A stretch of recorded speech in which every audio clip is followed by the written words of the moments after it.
नमस्कार दोस्तों, मैं हूँ आपका दोस्त अंकित और आज हम लोग एक सॉफ्ट पेस्टल वाली ड्राइंग करने वाले हैं।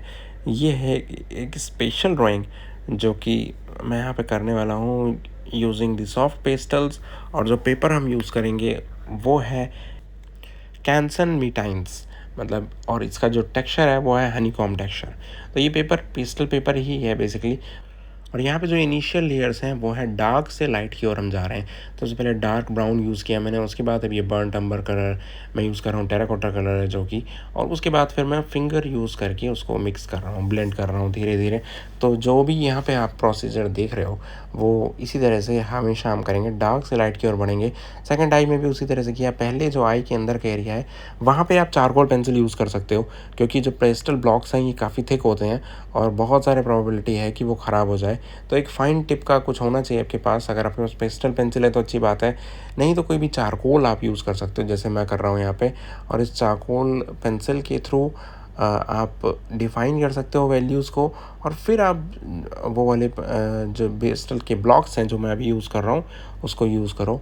तो जो एरिया है, जो अंदर माइन्यूट एरिया है, वहाँ के लिए आप पेंसिल्स को प्रेफरेबली यूज़ करोगे तो ज़्यादा अच्छे रिज़ल्ट आएँगे। अब यहाँ पे देखो, जैसे मैं सैप ग्रीन कलर भी यूज़ कर रहा हूँ। अब बहुत सारे लोग सोचेंगे कलर में ये बहुत इंपॉर्टेंट फैक्टर होता है। मसल्स जो होती हैं हमारी, जो हमारी मांसपेशियाँ जो हमारे चेहरे पे दिख रही हैं या हाथ पे दिख रही हैं, उसके वो जो कई लेयर्स में क्रिएट हुआ हुआ होता है।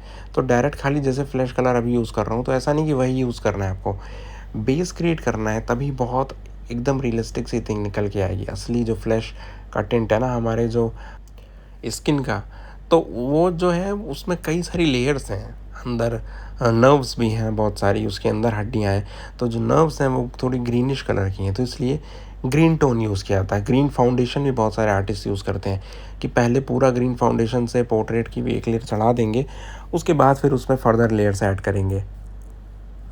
यहाँ पे मैंने वही करने की कोशिश कर रहा हूँ। अभी आप देखो, तो पहले सैप ग्रीन कलर यूज़ किया, अब थोड़ा सा उससे लाइटर वर्जन का ग्रीन सैप ग्रीन यूज़ कर रहा हूँ, फिर एक डार्क सैप ग्रीन। तो 2 सैप ग्रीन साथ में चल रहे हैं। और उस तरह से उसको करने के बाद जहाँ पे मुझे नज़र आ रहा है कि यहाँ पे ज़रूरत है ग्रीन की, तो मैं वहाँ यूज़ कर रहा हूँ। और फर्दर फिर उसके बाद फिर आप डार्क में और ज़्यादा डार्क जा सकते हो। तो यहाँ पे आपको पहले डार्क यूज़ करने की ज़रूरत नहीं है, पहले लाइट यूज़ करो और फिर उस तरह से उसको मिक्स कर दो, ब्लेंड कर दो अपनी फिंगर्स को यूज़ करके। सबसे इम्पॉर्टेंट बात ये है। और सबसे एंड में देखो, इस तरह से फ्लैश कलर आप यूज़ करो जैसे मैं कर रहा हूँ अब यहाँ पे। तो इस तरह से अगर आप प्रोसीजर वाइज करोगे ना, चलोगे ना, तो आप देखोगे कि ज़्यादा बेहतर ढंग से आपका फ्लैश कलर जो है फेस के, पोर्ट्रेट के, वो एग्जैक्टली निकल के आने लगेंगे धीरे धीरे। जिस तरह से हमें भगवान ने बनाया है उसी तरह से आप कोशिश करो कि स्किन टोन के अंदर वाली जो टोन है उस पे भी फोकस करने का कोशिश ज़रूर करो। अब यहाँ पे आप देख रहे हो कि मैं हेयर के लिए छोटे छोटे स्पॉट्स क्रिएट कर रहा हूँ यूजिंग द चारकोल पेंसिल। उसको अभी हम और भी फिनिश कर देंगे। अभी वो हमारा ज़्यादा कंसर्न नहीं है। अभी हमारे लिए जो कंसर्न है वो है फीचर्स और उसमें निकलने वाले एग्जैक्ट कलर्स, सेम कलर्स, जो कि आपकी ड्राइंग के लिए सही होने चाहिए। ऐसा नहीं कि आपको जो रियल इमेज में है बस उसको ही उठा लेना है एज इट इज़। कई बार ये होता है, वो आपको थोड़ा एक्सप्रेसिव बनाना चाहिए पोर्ट्रेट, अपने मन का पोर्ट्रेट बनाना चाहिए, तभी ड्राइंग का पर्पस सॉल्व होता है। नहीं तो फिर आप कोई भी चीज़ यूज़ कर लो, है ना, मतलब फ़ोटो प्रिंट ले लो। लेकिन अगर आप ड्राइंग कर रहे हैं तो कोशिश करो कि अपने कलर्स, अपने इमोशंस उसमें डालने की कोशिश करो, भरसक कोशिश करो जहाँ तक हो सके। अब यहाँ पे देखो, कुछ कुछ जगहों पे मैं वाइट चारकोल पेंसिल को भी यूज़ कर रहा हूँ। ये भी एक इम्पॉर्टेंट फैक्टर है, काफ़ी हेल्पफुल होती है ये चारकोल पेंसिल। और अब तो कैमलिन ब्रांड वाले भी वाइट चारकोल पेंसिल बनाने लगे हैं जो कि काफ़ी सस्ती भी है, तो that you can also use. और आइज़ के अंदर देख रहा हूँ मैंने वाइट को यूज़ किया और बहुत आसानी के साथ वो जो एरिया है वो निकल के आ गया। टोन पेपर यूज़ करने के पीछे भी यही रीज़न होता है। अगर आप टोन पेपर यूज़ कर रहे हो तो आप वाइट को बड़े अच्छे से इस्तेमाल कर सकते हो। अदरवाइज़ अगर वाइट पेपर है तो वाइट पेपर पे वाइट नहीं चढ़ेगा, ये आपको पता ही है। इसलिए अगर पीछे का पेपर टोन्ड है, मतलब एक सर्टेन कलर लिया हुआ है, तो उस पर जब आप वाइट यूज़ करोगे तो वो डेफिनेटली रिफ्लेक्ट आउट होगा, जैसे यहाँ पे आप देख सकते हो। और अब देखो, ये चारकोल पेंसिल जो मैं बता रहा था, वाइट चारकोल पेंसिल, इसको यूज़ करके थोड़ा सा और ज़्यादा ब्लेंड कर रहा हूँ, थोड़ा रियलिज़म निकालने की कोशिश कर रहा हूँ। और ये प्रोसेस मेरा ऐसे ही चल रहा है। जहाँ मुझे दिख रहा है कि बहुत ज़्यादा डार्क है तो मैं डायरेक्ट ब्राउन यूज़ कर रहा हूँ।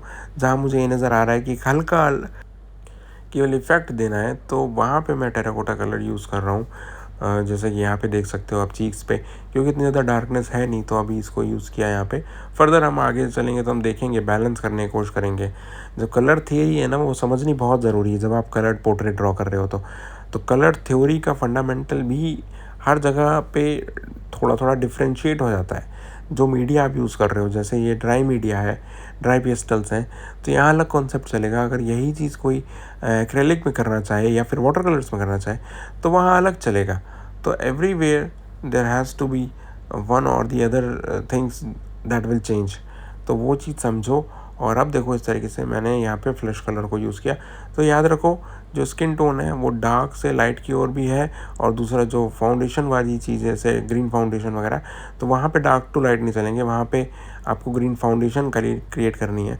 और जब आप ड्राइंग में आगे बढ़ोगे, मतलब और लेयर्स को यूज़ करोगे, तब आपको रियलाइज़ होगा कि काफ़ी हद तक आपने रियल जो फ्लैश टिंट है उसको अचीव किया है। और जो कलर है जो हमारे फेस का, बॉडी का, वो आपने अच्छे से यूज़ करने की यहाँ पे कोशिश की है। और बहुत ज़्यादा कलर्स को यूज़ करने का भी देखो मैंने यहाँ पे अभी तक नहीं किया है। लिमिटेड कलर से ही चल रहा हूँ। टेराकोटा हो गया, ब्राउन हो गया, थोड़ा बहुत कहीं येलो कर लिया, और जो चारकोल पेंसिल है वो, मतलब 3-4 कलर में ही अभी सारा खेला हो रहा है ना। अभी थोड़ा आगे बढ़ेंगे तो और ज़्यादा कलर्स को यूज़ करने का कोशिश कर सकते हैं, लेकिन फ़िलहाल में ऐसा कोई ख़ास ज़रूरत है नहीं।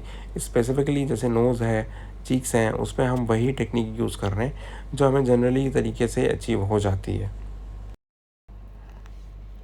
नोज़ पे भी देख रहे हो, जो नोज़ के नीचे का पोर्शन है वहाँ पे थोड़ी-सी कास्ट शैडो कह सकते हैं, और रिफ्लेक्शन जो होता है हमारी स्किन का वो वहाँ पे दिख रहा होता है। तो वो इस तरह से मैंने यहाँ पे थोड़ा डार्क किया है उसको, उसमें थोड़ा रेडिश टोन लाने की कोशिश की है। फिर फर्दर हम लिप्स पे और जो बाकी एरिया है जहाँ पे मैंने पहले डार्क लेयर ऑप्ट की है ब्राउन कलर की, क्योंकि हमें बियर्ड बनानी है वाइट। तो जितना पीछे का बैकग्राउंड जो डार्क होगा, मतलब जो जहाँ मुस्टैच है या जहाँ पे बियर्ड है, उसके पीछे की जो स्किन है वो उसको डार्क रखना। तो जब आप ऊपर से अप्लाई करोगे ना कलर्स को, वाइट वगैरह को, तो ज़्यादा बेहतर ढंग आएगा। यहाँ पे भी मैं थोड़ा ग्रीन्स को यूज़ कर रहा हूँ, आप देख सकते हो, ताकि एक रियलिस्टिक बियर्ड नज़र आए हमें। आप बियर्ड में भी देखना, खुद की बियर्ड अगर आपकी है तो वो भी देखिएगा कि आप उसके पीछे जो एक स्किन टोन है वो थोड़ी सी ग्रीनिश नज़र आती है। तो वो चीज़ बहुत अच्छे से आप ऑब्ज़र्व कर सकते हो कि क्यों ग्रीन फाउंडेशन का इस्तेमाल कर लेना चाहिए इस तरीके की ड्राइंग में। और इस तरीके से देखो, यहाँ पे हमने अभी फ़िलहाल इन पे मुस्टैच और बियर्ड नहीं लगाया है। तो हमारा प्रोसेस भी वैसा ही है जैसा कि एक्चुअल क्रिएशन का प्रोसेस अगर हो तो। पहले हम सब कुछ क्लीन एंड क्लियर बनाते हैं, फिर धीरे-धीरे हम उसमें चीज़ों को ऐड ऑन करते हैं। जैसे यहाँ पे देख रहे हो आप, अब मैंने वाइट चारकोल यूज़ करना शुरू की है। आप इसकी जगह चारकोल का जो पेंसिल है वो तो कर ही सकते हो, साथ में आप जो सॉफ्ट पेंसिल्स हैं वो भी डायरेक्टली यूज़ कर सकते हो। अभी दिखाऊँगा वो भी कैसे करना है। ज़रूरी नहीं कि चारकोल पेंसिल आपके पास हो ही हो, मेरे पास है तो मैं उसको यूज़ कर ले रहा हूँ। अदरवाइज़ जैसे यहाँ पे दिखा रहा हूँ मैं, आप स्टिक्स को, पेस्टल ब्लॉक्स हैं, उनको भी आप यूज़ कर सकते हो। और जब आप पेस्टल ब्लॉक्स को यूज़ करते हो तो आप देख सकते हो यहाँ पे कि ये कैसे मैं एक्चुअली इस पे काम कर रहा हूँ, और धीरे-धीरे बियर्ड को क्रिएट करता हुआ आगे बढ़ता चल रहा हूँ। और बियर्ड देख रहे हो आप कि जब हम सॉफ्ट पेंसिल में ड्राइंग करते हैं, बहुत ही क्लियर एंड क्लीन चीज़ें बनती हैं, नज़र आती हैं, और बड़ा अच्छा लगता है। एक्चुअल रियल स्किन टोन निकलता है। और पता नहीं क्यों मुझे पेस्टल ड्राइंग सबसे ज़्यादा पसंद है, अगर कोई भी बोलेगा तो ड्राइंग में ख़ासकर, क्योंकि ये बहुत ज़्यादा आपको ये नहीं रखना पड़ता कि पानी रखना है अलग से, या कलर्स को ट्यूब से निकालना है, पैलेट में डालना है। इतने सारे टिटिम्मे नहीं होते, इतने सारे टेंट्रम नहीं होते। सिंपली आपको पेपर चाहिए और पेस्टल ब्लॉक्स चाहिए, और बस अब आप उस पर क्रिएटिविटी के साथ अपना शुरू हो जाओ। जैसे चाहो रिजल्ट्स को थोड़ा बहुत चेंजेस करना है या उसमें कुछ क्रिएटिविटी डालनी है, आप कर सकते हो। ऐसा भी नहीं कि बहुत जल्दी जल्दी आपको काम करना है तो आप टेंशन में रह रहे हो, उस प्रोसेस को एंजॉय नहीं कर पा रहे हो, जो कि अदर मीडियाज़ में ज़्यादा देखता हूँ मैं। तो जो प्रोसेस एन्जॉयमेंट है, जो आप जिसको कहते हैं ना, होल्ड द एन्जॉयमेंट, तो वो वाली चीज़ है यहाँ पे ड्राइंग में। आपको आराम से उसको होल्ड करके धीरे-धीरे आप एक-एक एरिया पे काम करते हुए चलो, और आप देखोगे कि काफ़ी अच्छे रिज़ल्ट्स, काफ़ी रियलिस्टिक रिज़ल्ट्स निकल के आते हैं। जैसे यहाँ पे देख रहे होगे आप, तो बियर्ड है कितनी सही लग रही है, और मतलब लग रहा है कि हाँ किसी एक इंसान की बियर्ड है ये। तो ये सब भी इन्हीं सब चीज़ों की वजह से पॉसिबल हो पाता है। कई सारे लोग सोचते हैं कि सॉफ्ट पेस्टल ड्राइंग बहुत महंगी ड्राइंग है, ऐसा बिल्कुल नहीं है। अब तो इंडियन कंपनीज़ भी पेस्टल पेपर बनाने लगी हैं, तो एक अच्छी न्यूज़ है हम सभी के लिए कि आप सस्ते दामों पे टोन पेपर, पेस्टल पेपर्स आप बाज़ार से ले पाओगे अच्छी क्वालिटी के, तो वो भी एक फ़ायदा है। और अब देखो कुछ-कुछ जगहों पे कुछ अलग-अलग कलर्स भी मैंने यूज़ किए बियर्ड पे भी, जो कि जो आस-पास की सराउंडिंग होती है ना, उसका भी रिफ्लेक्शन आ रहा होता है। तो बहुत अच्छे लेवल के आर्टिस्ट उसको भी कोशिश करते हैं पिक करने की। मैंने भी थोड़ी-सी कोशिश की है। अब हम आ गए हैं इनके जो केसरिया सन्यासी चोला या वैरागी चोला जिसको कहते हैं, वो हम यहाँ पे ड्रॉ कर रहे हैं।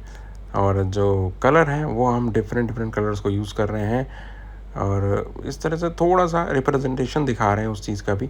ज़रूरी नहीं कि उसको बहुत ज़्यादा डिटेल करने की तो बिल्कुल भी ज़रूरत नहीं है, क्योंकि जो मेन डिटेल है वो फेस के ऊपर होनी चाहिए, वो हमने काफ़ी हद तक अचीव की है।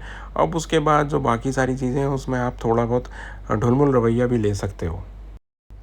थोड़ा बहुत जैसे आप देख रहे होगे गर्दन वगैरह, पेट थोड़ा डार्क टोन्स है, तो वहाँ पे डार्क टोन्स अचीव करने की कोशिश की है, और इस तरह से इसको फिनिश किया है। थोड़ा रुद्राक्ष की माला है, तो उसको भी आप बहुत ही ईज़िली ड्रॉ कर सकते हो। पेस्टल्स में तो यही खासियत है, पहले डार्क कलर यूज़ करो, उसके बाद एक कोई भी हाइलाइटेड कलर आप उस पे यूज़ करोगे, तो अपने आप रिफ्लेक्ट होने लगेगा माला के फॉर्म में। जैसे अभी यहाँ पे दिखाऊँगा मैं आपको, ये देखो इस तरह से मैंने व्हाइट चारकोल को थोड़ा-सा डाला।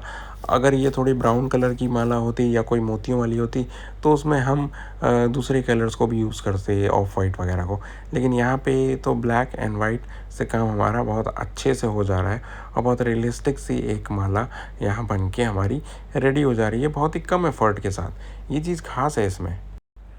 तो friends, I hope you like this video, and if you like this video, इस चैनल को सब्सक्राइब ज़रूर कीजिएगा।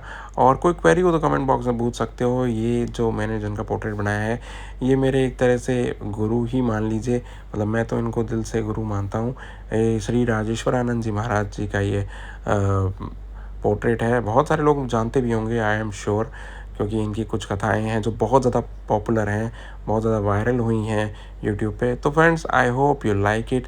प्लीज़ इस चैनल को सब्सक्राइब कीजिएगा। अगर आपको ये वीडियो पसंद आया तो एक लाइक ज़रूर कीजिएगा फ्रेंड्स, और कोई कमेंट करके आप पूछ सकते हो कोई भी क्वेरी अपनी। मैं ज़रूर कोशिश करता हूँ कि आपकी बताने का, हेल्प करने का। Thank you so much, love you all.